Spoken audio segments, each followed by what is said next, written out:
what year that was. But I was the only person of color at the time. And, typically you'll hear about racism and, people being mean and things like that, or getting picked on at school just because you're different and things like that. I never really had that issue, which is why it's in particular, unique, just because that's not always the case. But it was because I was Black. It was because I was so much bigger than everybody. So it was more of a fear instead of like, I'm not going to be mean to this person because that's the human thing to do. It's because I'm scared of this person.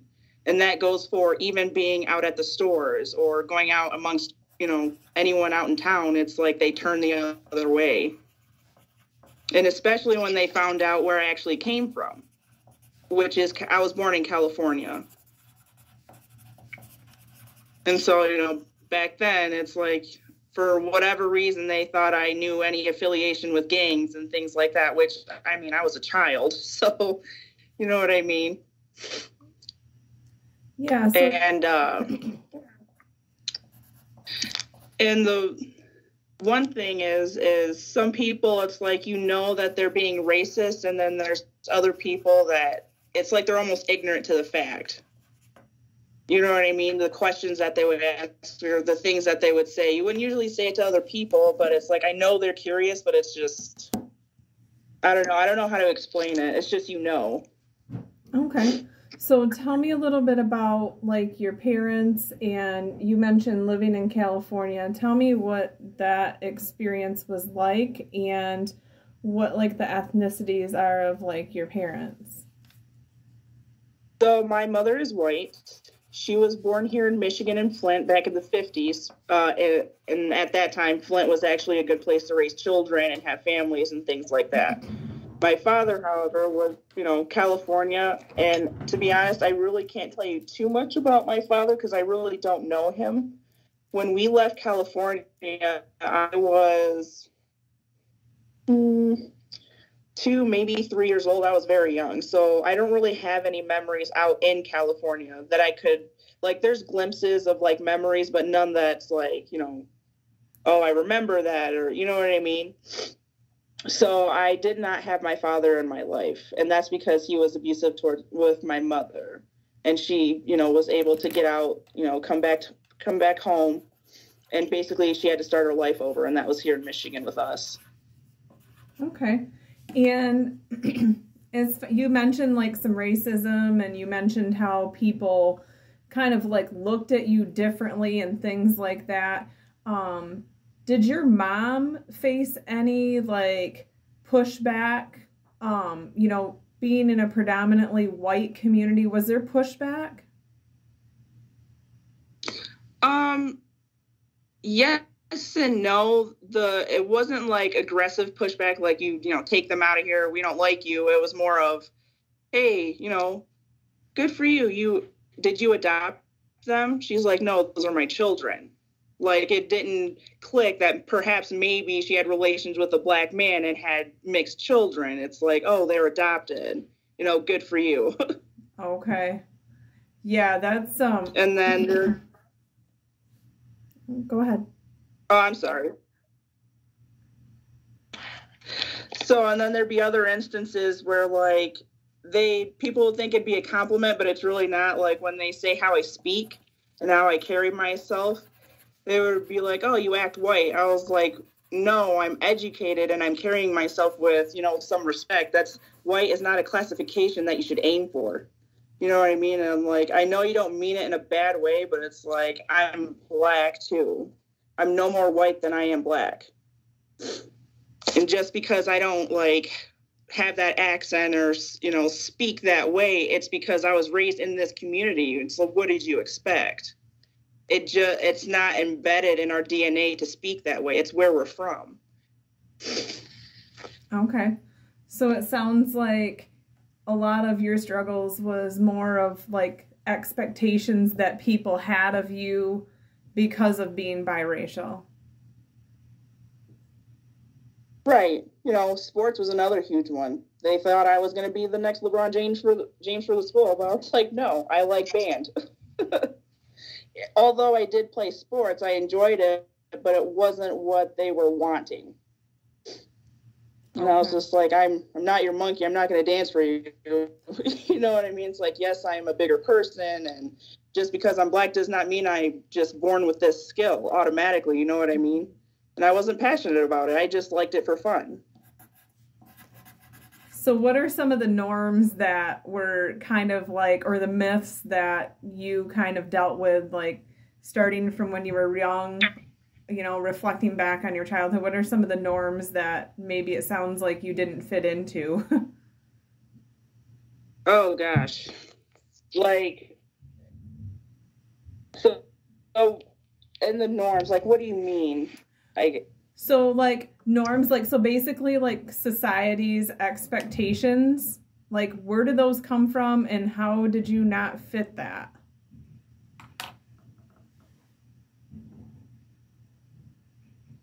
Well, I didn't fit it because it just wasn't me, but it was assumed just because it's really the ignorance of it all. Being that I was like one of the, I'm assuming, first biracial people to ever step foot into Marion, which is where I grew up. It's like, you know, you see TV, you see the news, but you never really immerse yourself amongst people like that. So you really don't know. They're just going off of what they've seen on TV. But then when it turns out, oh, we actually don't act all like that, or, you know, we're just people. Like, oh, well, why don't you do this? Or why don't you say that? Like one of the biggest pet peeves of mine was I don't say the N-word. You know what I mean? Like I cannot bring myself to say it because I just can't. So they're like, well, you're Black. I was like, okay. I was like, how can I go around telling people that I don't like it when I hear that word, but then go around and just say it? It's like, there's no black and white. I just don't like it. I'm not going to yell at somebody. Like if somebody were saying it in a derogatory way towards somebody else or to me, that's different. But I understand the whole just conversation type of thing, you know, but it's like, I don't know why you guys expect me just to say those things. You know what I mean? It's derogatory. And me personally, it's something I don't feel like I should have to, friend or angry. It just doesn't make any sense to me. Or what was another one? Oh, people's like, there was this one time, this girl on my bus, she's like, I talk more Black than you do. I'm like, no, you don't talk more Black. See, I am Black. So no matter what I say, I'm still an African-American. Just because you're saying this does not make you African-American. What it does, though, is make you seem more ignorant, more just, you're dumbing yourself down, basically, degrading yourself. And not saying that everyone else is, but you are trying to speak like that because you think it makes you sound a certain way. And that's not the case. And then you're telling me I'm less Black because I'm not? So because of being biracial, do you feel like relationship-wise that people had like a perceived pressure to act a certain way around you, like when they didn't know you? Yeah, there was a lot of fear in my school of me. But once people got to know me, they're like, oh, you're not so bad. Like I remember this guy, he was new to our school and I was friendly with him, but he told me for the first like month or two, he was afraid because I'd walk in, I'd have my, you know, just me in general, but then I was a jock because I'd have like my jerseys on for game nights and stuff like that. He's like, I really thought you ran the school. And I was like, why did you think that at all? I was like, I'm literally a sophomore, you know what I mean? But you know, it's just that perception. And I'm just happy to oblige. I'm like, hey, you know, I'm not saying there's anything wrong with it, but you can't just assume that. You really need to just get to know people. Well, I just had another one. What was the other one? There's so many. I get them all mixed up. But it's just little thing. Oh, okay, here's another one. So I went on a camping trip with one of my good friends, and it was with her family. And a couple days into it, everyone's getting along fine, and then we're all sitting at a campfire. And then her mom just asks me, and I've known her mom for quite some time, and she just asked me in front of everybody, so how does it feel to be Black in an all-white community? And I'm like, That's so weird just to ask. You know what I mean? It just came out of nowhere. I was like, well, how does it feel to have a Black person in the white community? Is it different for you? Because it doesn't feel different to me. You know what I mean? But it's honestly, it's the way she said it and not what she said. So it's kind of it kind of sounds like it's not necessarily the content of what people say, it's how they're saying it to you. Right. And it's almost as if they know that it's going to come out wrong, but they're going to ask anyway, but like, oh, I didn't mean it that way. I was like, no, you did. You know, let's just be up straight and forward with it. You know, it's fine, but like, don't. There's no getting about those type of things just because that's my life. Like, I can tell right away. You know what I mean? It's just, I deal with it so much that any hint of it is like, I can tell. Just like if there's Black jokes being told. And, you know, it's like, yeah, any joke about any race, there are some funny ones. You know what I mean? Black, white, Jewish, Mexican, you know, all those things. But it's when you're in a big room full of people and those jokes are being said, then every single eye is on you after it's told. Like everyone's waiting to see, like, is this okay? You know what I mean? It's like, I'm not the spokesperson of Black people, but if you already feel that you shouldn't have said that, then maybe you shouldn't have said it, is what I'm getting at. So it's like, you already knew that it was something you shouldn't be saying, but you went ahead and anyway, and I'm not going to give you that confirmation. Okay. So yeah, it sounds like there's a lot of those preconceived notions that happen, and it, you know, you mentioned not being the spokesperson for Black people. Can you tell me a little bit more about that? Yeah, I'm not. Well, it just goes back to that whole confirmation thing. It's like, oh, is this okay to say? Oh, you're my friend. Oh no, Ashley, you're Black, but you're not that kind of Black. That really irks me. I was like, what kind of Black are you talking about? You know what I mean? Oh, that's different. Like I had my boyfriend's cousin's friend did not believe in mixed races as far as like people of color, but she was friends with me. I was not here at the time. This is just after the fact. And what she had said is, well, Ashley's different. Yeah. So I know what that means. It's because of how I carry myself. I talk white. I'm not, you know, I fight people and I don't show that because I really don't. But you know what I'm saying? It's that preconceived notion that I'm not that type of Black person. But it's like, no, we're all the same, but you treat us differently like that. You know what I mean? It's just, I don't know how to explain it. It's just, it's weird. So in society, you've had some situations, it sounds like, where you've experienced some things. So in what ways has it affected you, like within society and relationships? Relationship wise, to be honest, like when I was younger, like when we were able to start, well, not able, when we started thinking about boys and stuff like that, it really, I not only wasn't really interested at the time because I was so focused on school and sports, but at the same time, it's like pickings for me because one, I'm very tall and that's intimidating for a guy. And then two, I was mixed race and it wasn't so much the guys, it was their families that were against it. So even if they had any interest, they couldn't show that. And society-wise, it's, I always get stared at, always. Because there's nobody around that looks like me at the time. So can you give me an example of some times that you've been like out in the community where you've been stared at? Like, how do you handle that? And how do you communicate how you're feeling in those situations?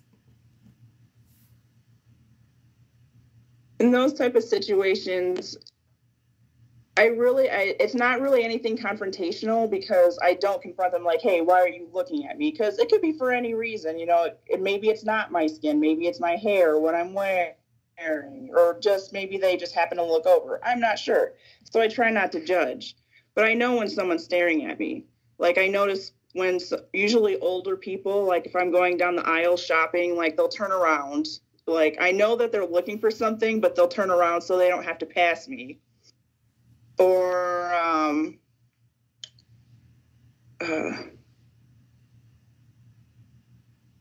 yeah, just, you know, turning, not making eye contact, or they'll make eye contact and quickly look away.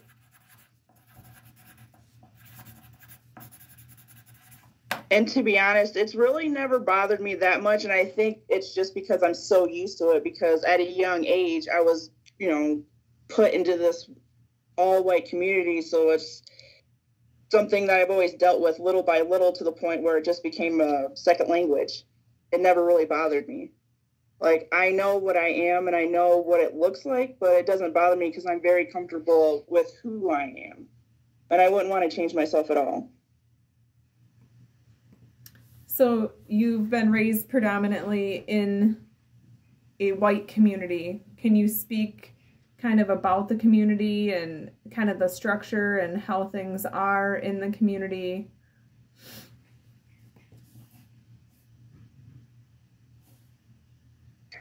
In this community particularly, sorry, it was very small. Everybody knows everybody. It's like my grandma used to watch her dad type of stuff. My graduating class was 20 people. Oh, did I lose you? Oh, sorry, you froze. But for the most part, everybody was pretty nice. I also feel like that a lot of that came from my mom, because she was very much a part of the community. She is also a very large woman. My mom's side of the family is all German, so she's intimidating as well. But she's also very blunt and very forward, and at the time, I don't know about now because I've been there for a while, they don't communicate like that, like face to face. They'll talk behind your back, but they won't say anything to your face. My mom is not like that at all. So I feel like because that's who my mom was, and she was the only white woman with 2 black kids, so they knew who our mom was. They didn't say anything to us out of fear for my mom. And then once we got older, and once we got, you know, we look the way we look and we're as big as we are, it transferred into they didn't want to talk to us because they thought we'd do something. But that was another thing. It's like, I would never try to hurt anybody. That's just because I'm big doesn't mean I'm going to go around and Hulk smash stuff. So what about, we kind of talked about like school age and things like that, kind of that impact. And we talked a little bit about like society impacts, and you had mentioned, you know, you talked a lot about like media. And what is your observation of the media and the impact it's had on your relationships, even like social media? Can you talk a little bit about that? See, social media doesn't like me too much because I'm not exactly on one side or the other. It's like I ride the fence a lot because I feel like there's right and wrong on both sides.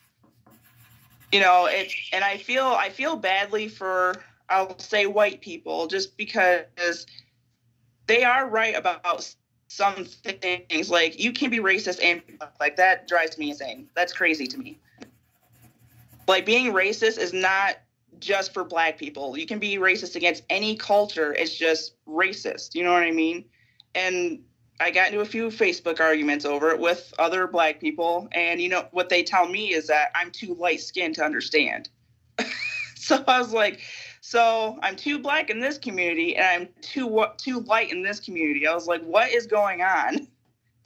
You mentioned riding the fence. Can you tell me? And I guess... Oh, sorry. No, go ahead. Okay. You mentioned riding the fence. Can you tell me some specifics about different topics and the different kind of debates that you've been in where you ride the fence? Yeah, it's just stuff like that. Like,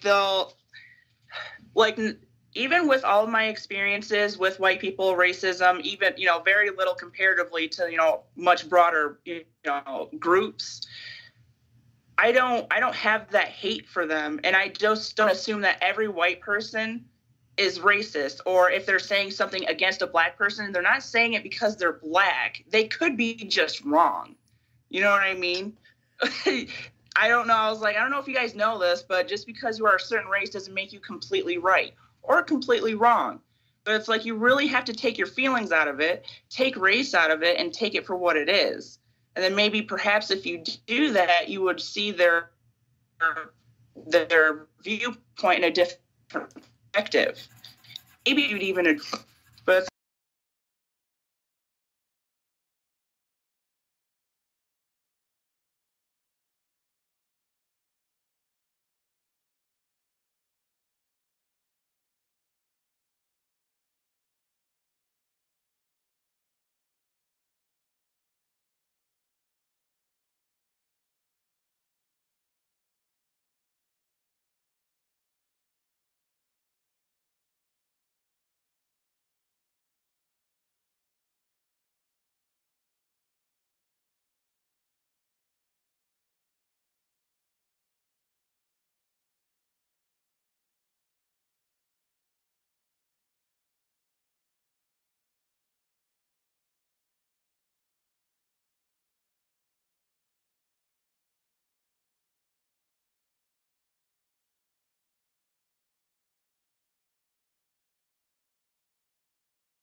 so here's a good one. I used to work for ASB up in Traverse City. That's Modern District Financial now. And that is insurance. I was a retirement specialist for, everywhere in Michigan. I sold life insurance. I helped with financials, and I also sold medical insurance for companies. Twice a week, we'd be up in the office. Those were our office days, and we'd cold call all day, all day. This day in particular, I was having a really good call day. Like I'm saying, set an appointment every other call. Well, this one, it was a really great call. I had a lot of rapport with them. They were excited to see me. They were really interested in the products. And I was like, awesome, a shoe-in. It's going to be an easy day. So when it comes to their appointment, I walk up to their house, and it's older people, 65 and above.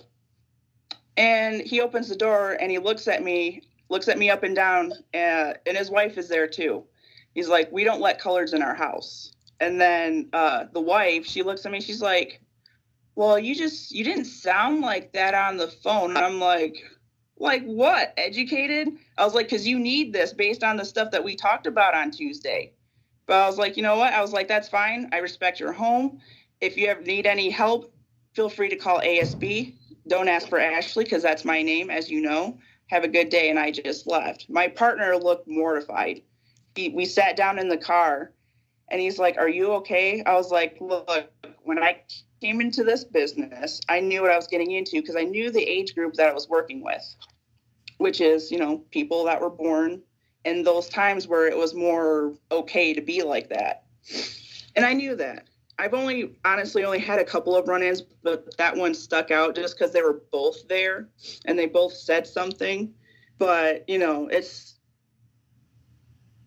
I don't know. I believe I'm more callous to it than most because it's not something I think about, but it's something I do remember. It doesn't affect my day-to-day. It's the part that upset me the most is I missed out on a sale. It was for sure twofer, but I try to look at silver linings. And hopefully they switched over their medical because they were going to be paying double. So you mentioned your partner, and you mentioned saying that you were callous to it. Can you talk me through, what you saw as far as your partner's response? Well, first, I looked over at him after the husband, and his eyes were just giant. And then when the woman, he was shaking because he thought I was going to go off or I was going to go home, but I was completely calm. And the interesting thing is he was, I think he was Mexican, but he didn't look it. So I think that's why he reacted the way he did. Okay. Because they were not talking to him. Because they were about to let him in the door because how the house was set up, he could have, went in before I did. I just knocked. And they're like, yeah, you cannot come in. And then, like I said, he was mortified. He's like, are you okay? Do we need to go somewhere? I was like, no, it's just, we can actually go grab lunch if you want to. We got all this time. That'd be great. Instead of, getting gas station food. Yeah, I just try not to let things get to me because I don't want to be filled with that same hate. And if I feel like if I keep that in, it's just going to be negative for me. And I don't, and in that, I feel like I can let them win. And you mentioned that couple was a white couple, correct? Yeah. Okay. In that situation, have you ever experienced kind of reverse racism where African American people make those judgments against you or anything like that? Yes. When Gabriel and I first met, obviously we didn't have any kids. So, we'd go out, hang out, walk places together, just take walks. And we'd get comments from Black people, mostly men, saying that we shouldn't be together. That because I was pretty, you're taking all of our women and stuff like that, or you shouldn't be with that white boy. And that was more aggressive. I will say I've had more aggressive encounters with Black people than I have white people. But again, I believe it's because if Black people were afraid of me, I feel like they'd respond the same, but white people are afraid of me. Why? I have no idea.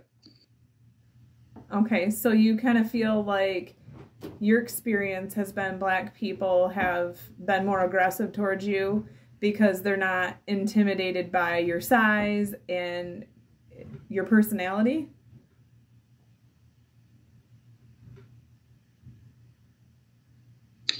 Yes, Black people are way more upfront, whereas I feel like white people are more sneaky. They won't say it to your face. And it's not, and I don't think all of them, but in my personal experience, if there was any kind of racism, that's how it went. They would never say it to my face, or they'd make some snide comments or not say what they mean. Okay. So tell me about any other jobs you've had before and what your experience was.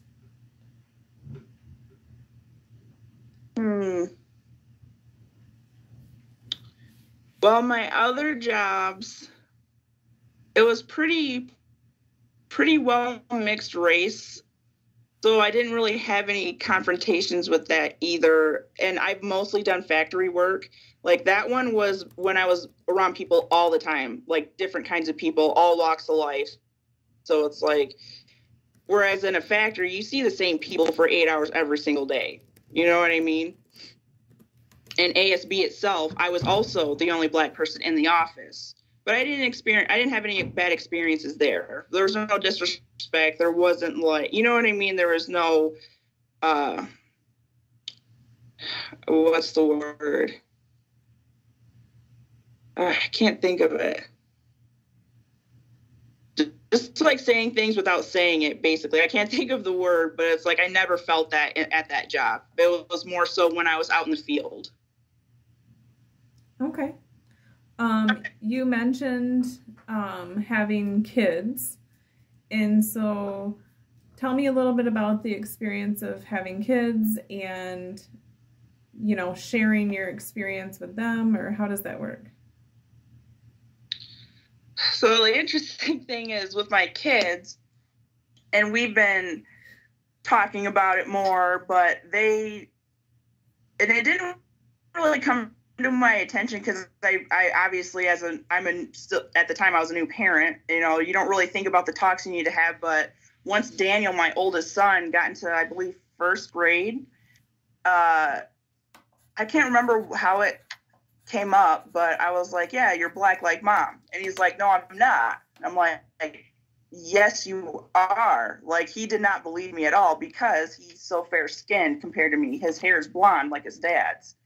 So it's like, I didn't get mad at him, but it made me realize that I have to, like, let them know who they are. It's like, I never thought about, like, them not connecting because they don't look like me in that way. You know what I mean? And they go to schools where the other kids look like them.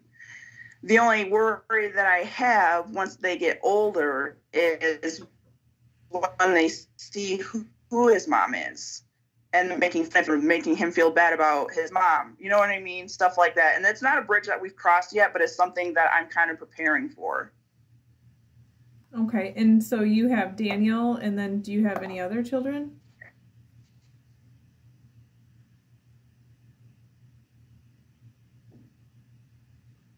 Is Daniel your only child?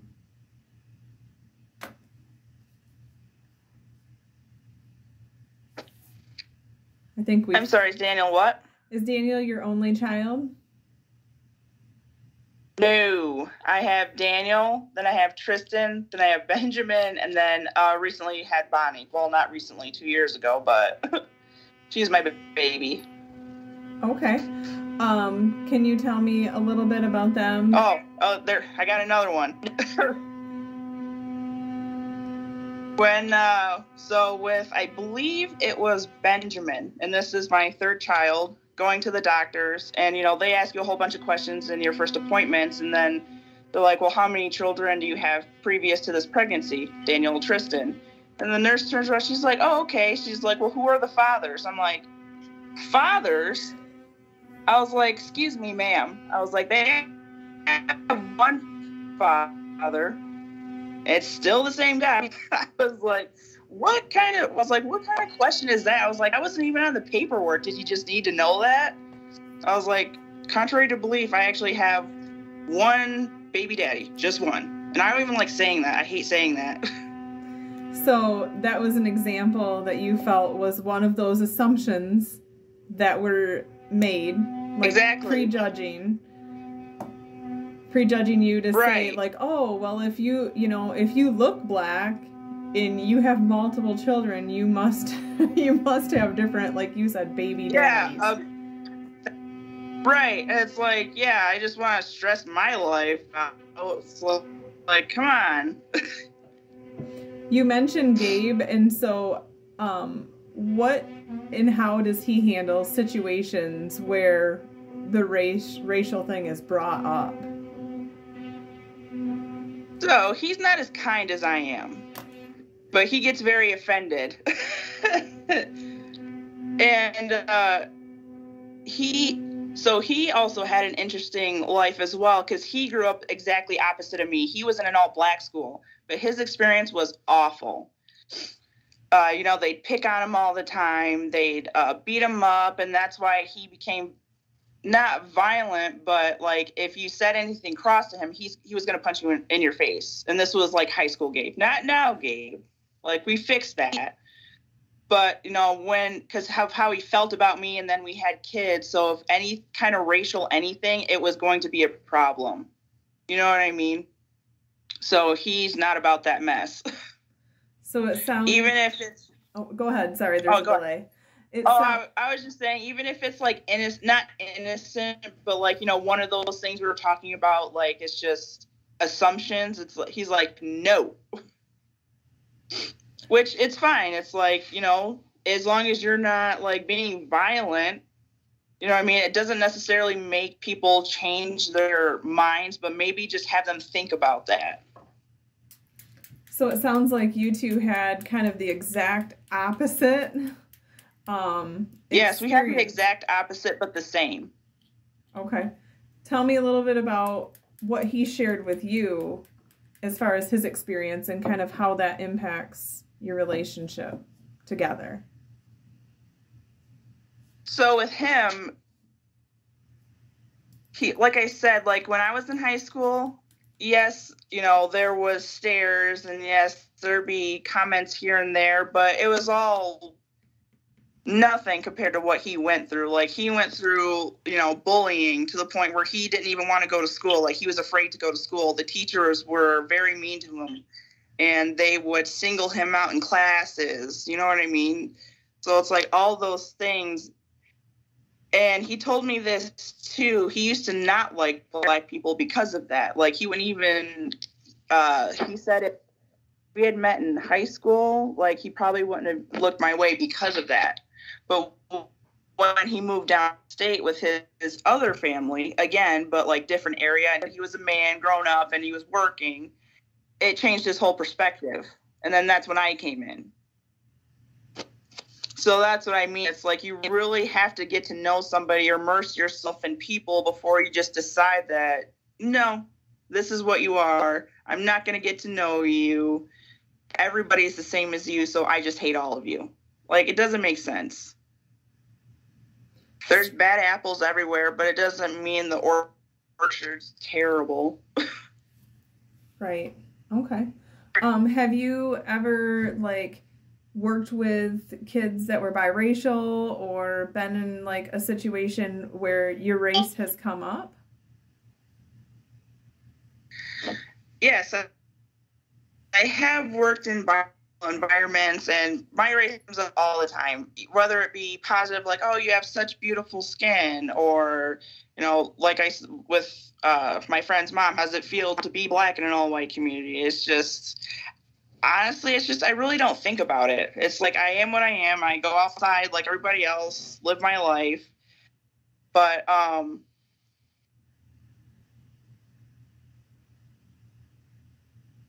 trying to think.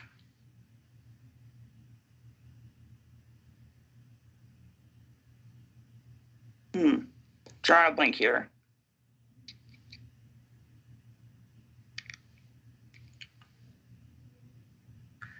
I don't know why I'm stuck. This is my life, and I can't think of the words. So, wait, ask the question again. So, what I was saying is have you ever worked with, like, kids that maybe were kind of similar to you or different from you, and your race came up? Like in a negative way from them, or like just at all? At all. Like, have you worked with kids who are biracial or African American or things like that? What was your experience? Yeah, I have worked with children that are biracial, and my race never really came up as far as, like, with biracial kids, it's not so much like you're black, it's like, what are you? Like, I get a lot of the times people don't assume I'm black. I've got Mexican, Latina, or one time someone said I looked like Tiger Woods' sister, which is crazy because he doesn't have a sister, but I guess if he did, I would look like her. I've gotten Asian because my eyes don't look open half the time, which they really are. It's just I have small eyes. But with that, like with kids, it's usually that question, like, what are you mixed with? Because I cannot tell. I'm like, just, regular black and white. Talk to me about any experiences you've had being in a predominantly Black community.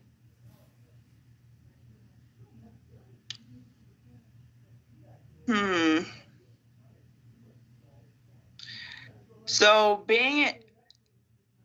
then I get the same thing in a Black community as I get in the white community, the way I speak.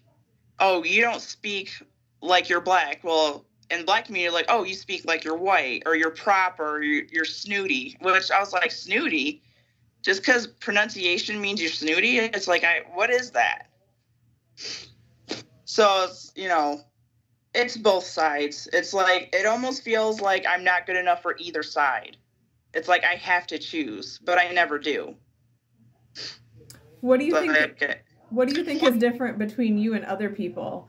Because you mentioned before, like, other people kind of have a tendency that you've experienced to, like, feel like they need to pick a side. So what's different about you?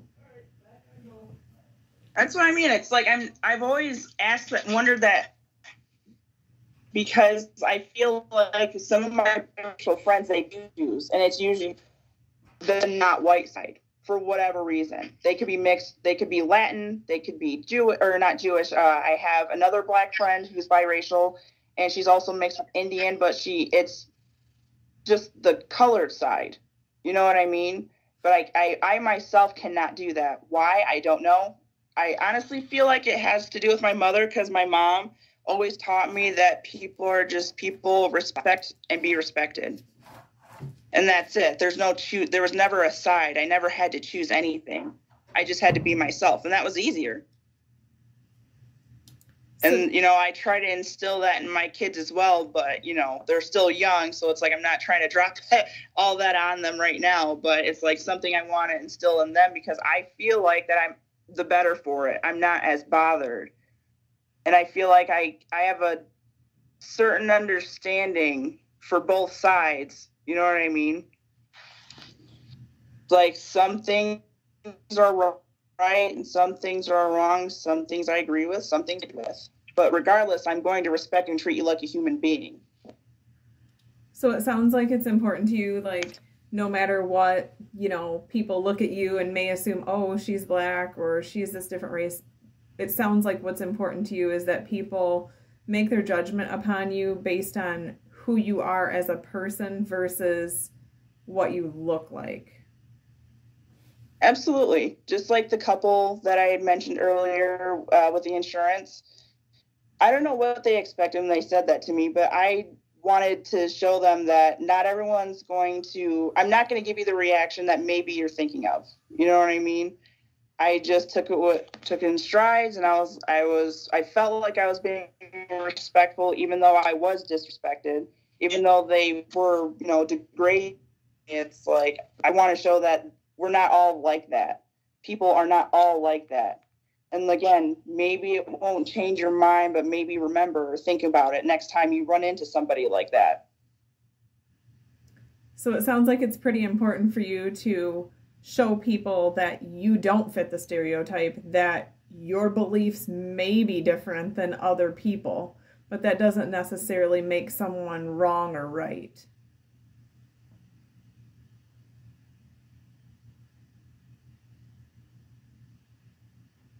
Mm-hmm. I take it all case by case. So it sounds like obviously there's been... Because I don't think it's fair. Go ahead. Sorry, we have a delay. Oh, sorry. It's all right. I just can't ask people to not group me and then group other people. So it's like, if you feel this way, okay. But, and And another thing is a lot of times I see on Facebook, people are like they'll have a different perspective on what they said a year before, 5 years ago. Like maybe they were racist before, but now that they have a different perspective and understanding, but then someone will be like, well, this is how you felt 2 years ago. I was like, okay, but obviously they grew. So let's just, give them that. Like they grew as a person. So it's like, you can't just keep thinking of them in the same way. You know what I mean? I at least try to give people that. And a lot of time, like Gabe, the same thing. Like he wouldn't have ever dreamed about dating a black girl. Now he has children with one. His sister came out as gay. He was against that. But now he is, very supportive of her now. Like he grew. You know what I mean? Absolutely. So, just to kind of summarize, your experience was, growing up biracial in a predominantly white area. And it seems at this point, you've handled that in a way that is comforting to you. Mm-hmm. Is there anything that I didn't ask you that you kind of thought in your mind that I would have asked you about?